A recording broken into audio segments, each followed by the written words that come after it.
என்னப்பா? என்ன சாப்பாடு? பழைய சாதம். பழைய சாதம் தண்ணியில் இருக்கும். நீங்கள் செய்ய போறீங்கன்னு சொல்லிட்டு இருந்திருக்கீங்க. பழைய சாதம், வெங்காயம், பச்சை மிளகாய் எல்லாத்தையும் போட்டு வதக்கி கடைசியில் தயிர் ஊற்றி செஞ்சு சாப்பிட்டோம்னா சூப்பராக இருக்கும். எங்க அந்த ஐட்டத்தெல்லாம் காமிங்க. வா வந்து பாரு.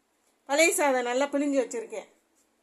கடுகு, சின்ன வெங்காயம், மிளகாய், கருவேப்பிலை, மல்லி இலைய பிச்சு வச்சுருக்கேன். தயிர். வாங்க பழைய சாதம் எப்படி செய்யலான்னு பார்ப்போம். வாங்க. எண்ணெய் ஊற்றியாச்சு, நல்லா காஞ்சிருச்சு. இப்போ கடுகு போடுவோம். அப்புறம் வெங்காயம், பச்சை மிளகாய், கருவேப்பிலை போடுறோம். வெங்காயம் வதங்கிருச்சு. இப்போ நம்ம சோறை போட்டுடலாம். இப்போ இதை நல்லா பிரட்டி விடணும். இப்போ இதுக்கு ஒரு ஸ்பூன் உப்பு போட்டுருவோம். இருக்கிற தயிரை ஊற்றிடுவோம். இது நல்லா கிண்டி விட்டுறணும். இது நல்லா கொஞ்சம் சூடு ஏறணும். இப்போ மல்லித்தலையை தூவணும்.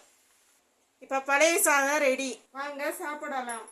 இந்த பதிவு பிடிச்சிருந்துச்சுன்னா லைக் பண்ணுங்கள், ஷேர் பண்ணுங்கள், கமெண்ட்ஸ் பண்ணுங்கள், சப்ஸ்கிரைப் பண்ணுங்கள். பாய்.